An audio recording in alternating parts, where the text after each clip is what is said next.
Breaking news చూస్తున్నారు. పోలీసుల అదుపులో మావోయిస్టు అగ్రనేత తిప్పిరి తిరుపతి అలియాస్ దేవ్జీ ఉన్నారా? ప్రస్తుతం దీనికి సంబంధించి ఆ ప్రశ్న వినిపిస్తోంది. సంచలన లేఖ విడుదల చేశారు మావోయిస్టులు. దేవ్జీతో పాటు మరో 50 మందిని పోలీసులు అరెస్ట్ చేశారంటూ చెప్పుకొచ్చారు ఆ లేఖలు మావోయిస్టులు. దేవ్జీని వెంటనే కోర్టులో హాజరుపరచాలంటున్నారు మావోయిస్టులు. హిడ్మాను కూడా ఇలానే పట్టుకుని కాల్చి చంపారంటున్నారు మావోయిస్టులు ఆ లేఖలో. హిడ్మా బూటకపై ఎన్కౌంటర్ను నిరసిస్తూ నెల 30న బంద్కు పిలుపునిచ్చారు మావోయిస్టులు. దానికి సంబంధించిన బ్రేకింగ్ న్యూస్ చూస్తున్నారు. మావోయిస్టు అగ్రనేత దేవ్జీ ప్రస్తుతం పోలీసుల అదుపులో ఉన్నారా? గత కొద్ది రోజుల క్రితం మనం మాట్లాడుకోవడం జరిగింది. పోలీసుల అదుపులో దేవ్జీ ఉన్నారు అంటూ కూడా తీవ్రమైన చర్చ జరుగుతున్న క్రమంలో ప్రస్తుతం ఈ అంశానికి సంబంధించి మావోయిస్టులు కూడా లేఖ విడుదల చేయడం జరిగింది. సంచలన లేఖ విడుదల చేశారు మావోయిస్టులు. దేవ్జీతో పాటు మరో 50 మంది పోలీసుల అదుపులో ఉన్నారంటూ కూడా లేఖలో పేర్కొనడం జరిగింది. మీరు చూడొచ్చు, హిందీలో ఆ లేఖను విడుదల చేసిన క్రమం మీరు చూడొచ్చు. ఆ లేఖలో ప్రస్తావించడం జరిగింది. From the beginning of the letter చూస్తే కనుక మీరు చూడొచ్చు 18 నవంబర్ 2005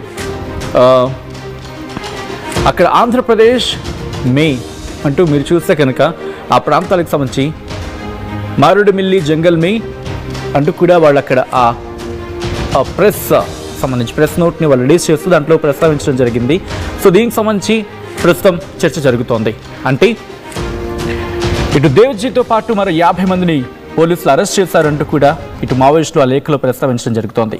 దేవ్జీని వెంటనే కోర్టులో హాజరుపరచాలి అంటూ కూడా వాళ్ళు అక్కడ డిమాండ్ చేయడం జరుగుతోంది. హిడ్మాను కూడా ఇలానే పట్టుకొని కాల్చి చంపారంటున్నారు మావోయిస్టులు ఆ లేఖలో పేర్కొన్నారు. హిడ్మా బూటకపై ఎన్కౌంటర్ను నిరసిస్తూ నెల 30న బంద్కు పిలుపునిచ్చారు మావోయిస్టు నేతలు. ఈ క్రమంలో ఇంకా ఆ లేఖలో ఎటువంటి అంశాలను ప్రస్తావించడం జరుగుతోంది.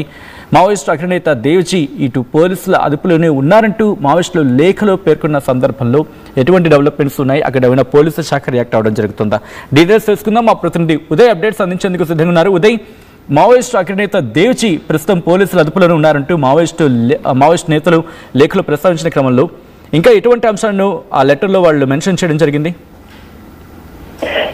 నవంబర్ 18న ఏపీలోని మారేడుమిల్లి అటవీ ప్రాంతంలో జరిగినటువంటి ఎన్కౌంటర్ తర్వాత మోస్ట్ వాంటెడ్ మావోయిస్ట్ మాడ్వి హిడ్మా మరణం తర్వాత మిస్సింగ్ గా మారినటువంటి మావోయిస్టు పార్టీ చీఫ్ ప్రధాన కార్యదర్శిగా ఉన్నటువంటి తిప్పరి తిరుపతి అలియాస్ దేవ్జీ ఆచూకీపై చాలా ఉత్కంఠ కొనసాగుతూనే ఉంది. అటు మావోయిస్టు పార్టీ కావచ్చు, ఇటువైపు ఆ పోలీసులు కూడా ఎటువంటి స్పష్టమైనటువంటి ప్రకటన ఇప్పటి వరకు విడుదల చేయలేదు. కానీ తాజాగా Maoist party Dandakaranya special zonal committee పేరిట ఒక సంచలనమైనటువంటి లేఖ విడుదలైంది. Tippari Tirupati alias Devji Maoist party కేంద్ర కమిటీ సభ్యుడు, పోలిట్ బ్యూరో సభ్యుడు, మావోయిస్టు పార్టీ ప్రధాన కార్యదర్శి బాధ్యతలు కొనసాగుతున్న వ్యక్తి ప్రస్తుతం పోలీసుల అదుపులోనే ఉన్నాడంటూ Maoist party Dandakaranya special zonal committee విడుదల చేసిన లేఖలు స్పష్టంగా పేర్కొంది. తిప్పర్ తిరుపతి అలియాస్ దేవ్జీతో పాటు మరొక 50 మంది మావోయిస్టులు ప్రస్తుతం పోలీసుల అదుపులో ఉన్నట్లు స్పష్టంగా లేఖలో పేర్కొంది. మరోవైపు మోస్ట్ వాంటెడ్ మావోయిస్టు మాడ్వి హిడ్మా, అతని భార్య రాజే మరణం వెనుక కూడా సంచలనమైనటువంటి ఆరోపణలు చేస్తుంది మావోయిస్టు పార్టీ. ఇది పూర్తిగా బూటకపు ఎన్కౌంటర్ నవంబర్ 18, 19వ తేదీలో మొత్తం 13 మంది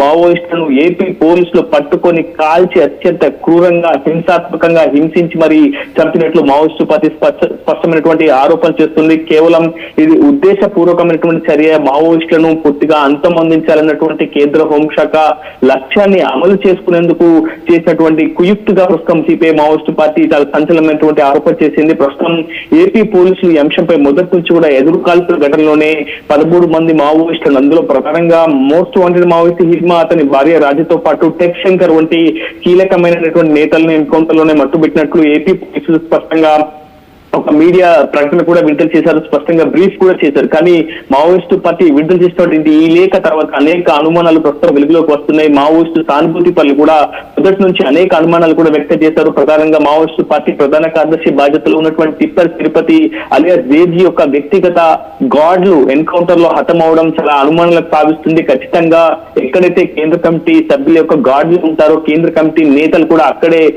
షెల్టర్ జోన్ ఏర్పాటు చేసుకునే అవకాశం ఉంటుంది కనుక ఖచ్చితంగా దేవ్జీ మొదటి నుంచి కూడా ఏపీ పోలీసుల అదుపులోనే ఉన్నట్లు అటు ప్రధానంగా మావోయిస్టు పార్టీ సానుభూతి పట్ల కూడా పెద్ద ఎత్తున అనుమానాలు వ్యక్తం చేశారు. కానీ ఏపీ పోలీసులు కావచ్చు, ఏపీ ఇంటెలిజెన్స్ అధికారులు కావచ్చు, ఎక్కడ కూడా దేవ్జీ తమ అదుపులో లేడనే స్పష్టమైనటువంటి అభిప్రాయాన్ని ప్రకటన కూడా మీడియా ముఖంగానే విడుదల చేశారు. కానీ ప్రస్తుతం మావోయిస్టు పార్టీ విడుదల చేసినటువంటి ఈ లేఖ తర్వాత అనేక అనుమానాలకు బలం చేకూరుతుంది. అసలు మారేడుమిల్లి అటవీ ప్రాంతంలో ఏం జరిగింది, అసలు హిడ్మా నిజంగా ఏపీలోని మారేడుమిల్లి అటవీ ప్రాంతాల్లో తలదాచుకునేందుకు వచ్చారా, నిజంగా వాళ్ళు ఏపీ నుంచి ఇతరత్ర విదేశాలకు కావచ్చు, శ్రీలంక కావచ్చు, ఇతరత్ర కాకినాడ పోర్ట్ ద్వారా ఇతర ప్రాంతాలకు వెళ్లేందుకు వాళ్ళు ప్రయత్నం చేశారనే అంశాలపై ఇంకా క్లారిటీ అయితే రావాల్సింది. అయితే స్పష్టమైనటువంటి ప్రకటన మావోయిస్టు పార్టీ చేసింది.